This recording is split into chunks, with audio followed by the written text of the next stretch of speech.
Steelers fans, you could win a trip to Super Bowl 55 and a new 2021 F-150. The official truck of the Pittsburgh Steelers, sponsored by Neighborhood Ford Store.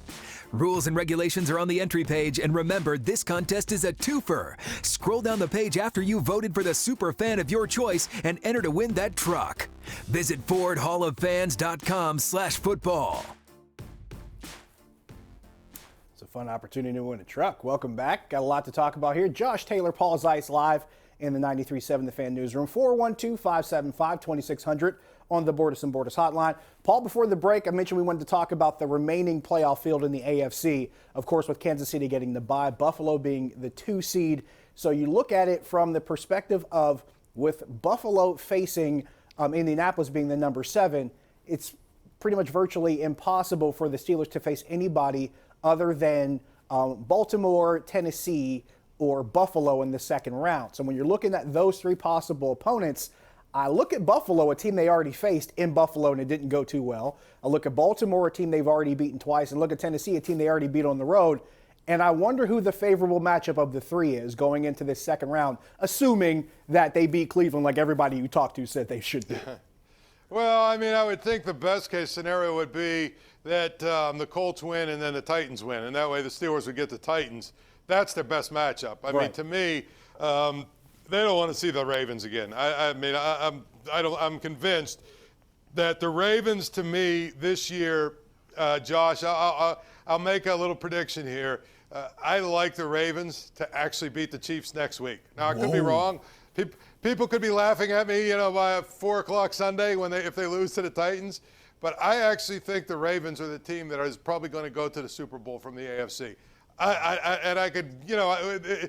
On my radio show, I was able to explain it. Here, obviously, this is TV. We only got a few minutes. But the bottom line is I really like the Ravens. I think they're a team that has all of the elements you need to win in the playoffs. They've got a quarterback who's seemingly gotten a lot more confident every single week, down the stretch as they've won, 4 or 5 games. I think people are going to underestimate that Browns game and how important it was for Lamar Jackson's ability to, bring a team back, to win, to throw touchdown passes, the whole 9 yards that people say he can't do. I think the defense is good enough. I don't know that it's great, but it's good enough. And to tell you, this is the X factor of all X factors, Josh. When you can cross the 50 and know that you're pretty much going to get 3 points out of it because your kicker is ridiculous, that is such a weapon in the playoffs. And to me, I think they've got all of those elements going for them. And the other thing is when they get a lead, doesn't that field look like it's starting to tip this way and this way and this way, and they're just running downhill and taking 8-9 minutes off the clock at a time? I don't know. I think this is their year. I could be wrong. See, I feel that way about a certain team, but it's not Baltimore. I feel that way about Buffalo. I think Buffalo could be a team that knocks Kansas City off, and for a lot of the same reasons that you mentioned.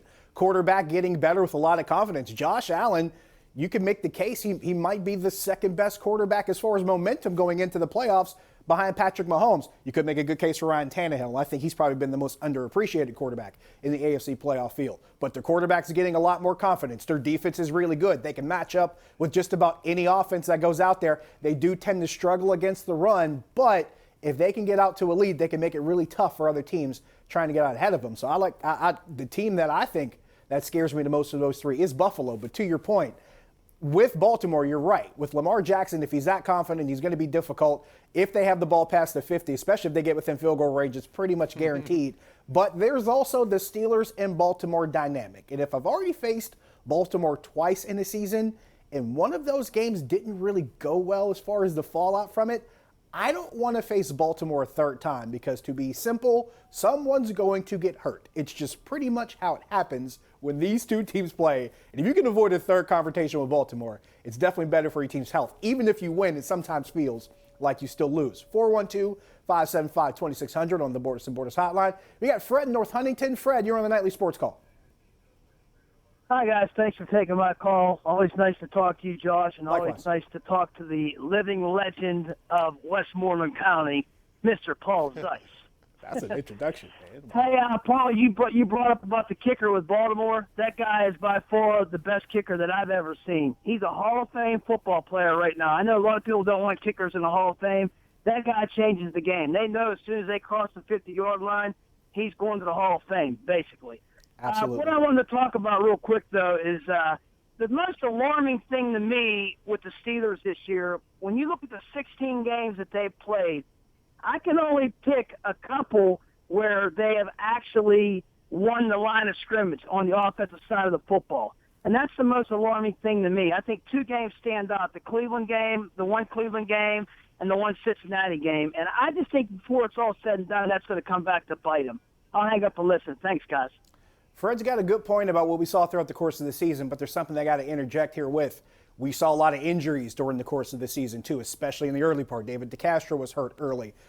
We saw Matt Filer go down early. But at the same time, we saw a guy like Kevin Dotson emerge. And I thought Kevin Dotson, for a rookie drafted in the 4th round, who kind of had the reputation of being a run mauler, got really, really good in pass protection as the season went along. So he's a guy I feel good about. And it leads me to say this, Paul. I don't know how you feel about it. But if I'm going into this game, particularly when I'm facing Cleveland and that front that they have, if I could have my 5 that I pick, and I kind of say this with one eye open, Al Villanueva's probably got to be your default at left tackle at this point.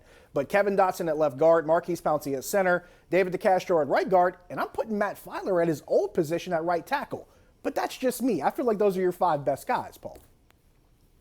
Yeah, and quite frankly, Josh, I think probably about week 10 or 11, I would have started to work Chuksa Okorafor at the left tackle position a little bit more and more. I agree. Just, give him some opportunities to do it at practice and maybe even in some of the games and maybe some of the games where, you had a chance to win or whatever. You know what I mean? Mm-hmm. The bottom line is if he had some experience at left tackle, based on what I've seen the last 3 or 4 weeks, he would be starting at left tackle for me this week. I think that's a pretty fair assessment, and I think I'd take that a step further. He might even be considered your starting left tackle going into next season, since Alejandro Villanueva's contract. Well, I mean, they're going to have to do something, him or Zach Banner or something. They're going to have to do something. You got the Villanueva thing.